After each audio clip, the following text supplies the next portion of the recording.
மதுரையில் ஒன்றிய அரசு சார்பாக, ஒன்றிய அரசு நிதி சார்பாக எய்ம்ஸ் மருத்துவமனை கொண்டு வர போகிறோம் அப்படின்னு சொல்லி ஒரு நிகழ்ச்சியை நடத்திட்டு காம்பவுண்ட் வால் மட்டும் கட்டிட்டு போயிட்டாங்க. கட்டி முடிச்சாச்சுன்னு சொல்லிட்டாங்க. நான் போன 2 வருஷத்துக்கு முன்னாடி சட்டமன்ற தேர்தல் போது அந்த பக்கம் போயிருந்தேன். உள்ளே போய் சரி இதான் எய்ம்ஸ் மருத்துவமனையாக காட்டுங்க, உள்ளே போகலாம். உள்ளே போய் பார்த்தா வடிவேலு ஒரு படத்தில் சொல்வார்ல, கிணத்த காணும், அது மாதிரி மருத்துவமனையே காணுமா. வெறும் காம்பவுண்ட் வால் தான் இருக்கு. ஒன்னே ஒன்று தாம்மா இருந்துச்சு, இதோ இந்த செங்கல். இது மட்டும்தான். அடிக்கல் நாட்டி வச்சுட்டு போயிட்டானுங்க. யாரு? 29 பைசாவும் பாதம் தாங்கி பழனிசாமியும். ஆனால் என்ன தெரியுமா சொல்லிட்டாங்க? மருத்துவமனை கட்டி முடிச்சுட்டோன்ட்டாங்க. இது வரைக்கும் 1 பைசா நிதி ஒதுக்கீடு செய்யலாமா? வச்சது ஒரு கல், அடிக்கல் நாட்டினது ஒரே கல். அதை நான் பிடுங்கிட்டு வந்துட்டேன். இப்போ கல்லை காரணம்னு தேடிட்டு இருக்கானுங்க. நான் சொல்லிட்டேன், மருத்துவமனையை கட்டி முடிக்கிற வரைக்கும் நான் கல்லை திருப்பி தரமாட்டேன், மருத்துவமனையை சீக்கிரம் கட்டி முடிங்க அப்படின்னு சொல்லியாச்சு. இல்லை திரு எடப்பாடி பழனிசாமிக்கு ரொம்ப கோவம் வர வருது. எடப்பாடி பழனிசாமி இல்லை, பாதம் தாங்கி பழனிசாமி. அவர் என்ன கோவம்னா, உதயநிதிக்கு வேற வேலையே இல்லை, என்னை திட்டுறாரு, ரொம்ப திட்டுறாரு. இன்னும் விட்டா அடிச்சிருவார் என்ன பார்த்தா. என்ன திட்டுறாரு தெரியுமா? உதயநிதிக்கு வேறு வேலையே இல்லை, எப்போ பார்த்தாலும் கல்லோட சுற்றுறாரு, கல்லை காட்டுறாரு, எங்கே போனாலும் கல்லை காட்டுறாரு. நீங்கள் கேட்டு தானேம்மா காட்டினேன், நானாவா காட்டினேன்? நானாவது கல்லை மட்டும் தானே காட்டினேன்.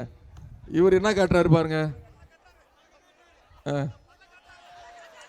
என்னம்மா காட்டுறாரு? நானாவது கல்லை காட்டினேன், எய்ம்ஸ் மருத்துவமனை கல்லு காட்டினேன். இவர் என்ன காட்டுறாரு? அது யார்கிட்ட காட்டுறாரு? கொஞ்சமாச்சும் வெக்கமான சூடு சொன்ன. நீ எய்ம்ஸ் மருத்துவமனை கட்டிட்டு இப்படி சிரிச்சிங்கன்னா யாரும் ஒன்றும் குறை சொல்ல போகிறது இல்லை. சிரிக்கிறது தப்பு இல்லைம்மா, நான் ஒன்றும் உருவ கேலிலாம் பண்ணலை. சிரிக்கிறது தப்பே கிடையாது.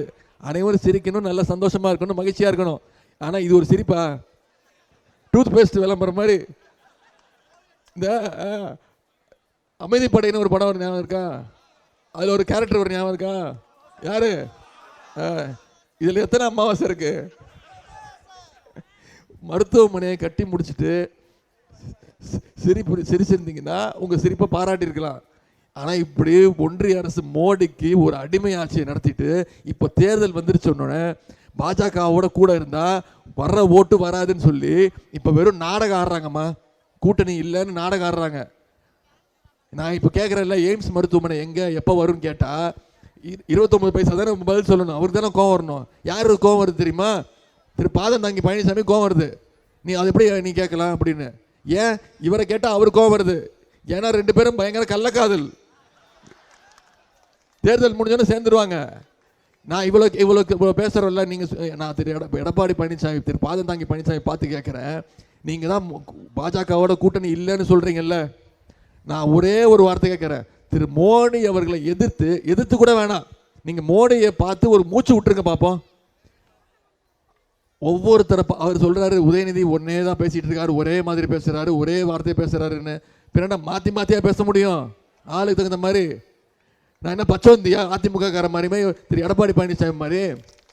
திரு எடப்பாடி பழனிசாமி இருக்காருல்ல, பாதம் தாங்கி பழனிசாமி, அவர் ஓபிஎஸ்ஸை பார்த்தா ஒரு மாதிரி பேசுவார், மோடியை பார்த்தா காலில் விழுந்துருவார் ஃப்ளாட்டு, அமித்ஷா பார்த்தாருன்னா குட்டிக்காரன் நடிப்பார், சசிகலாமா பார்த்தா காலில் விழுந்துருவார்.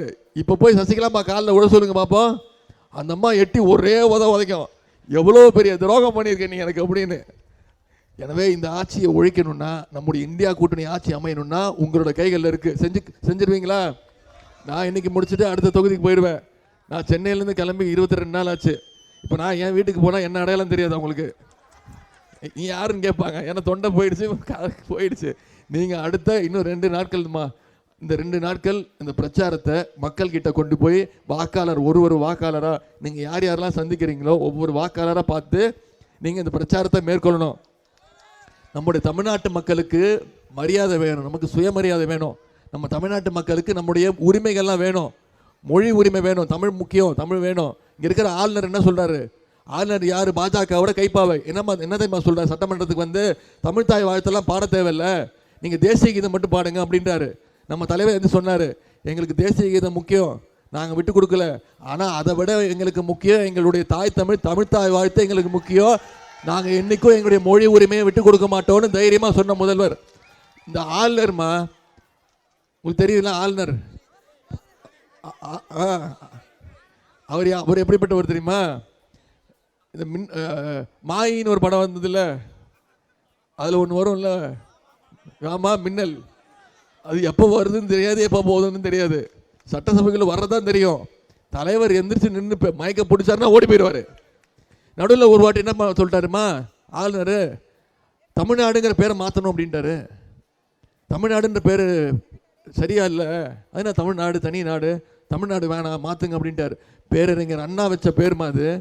அவர் போராட்டம் பண்ணி அண்ணா சொன்ன வார்த்தை என்ன தெரியுமா?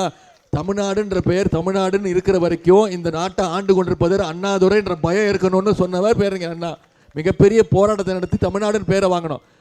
ஆளுநர் தமிழ்நாடு பேரை மாற்ற சொல்றாரு.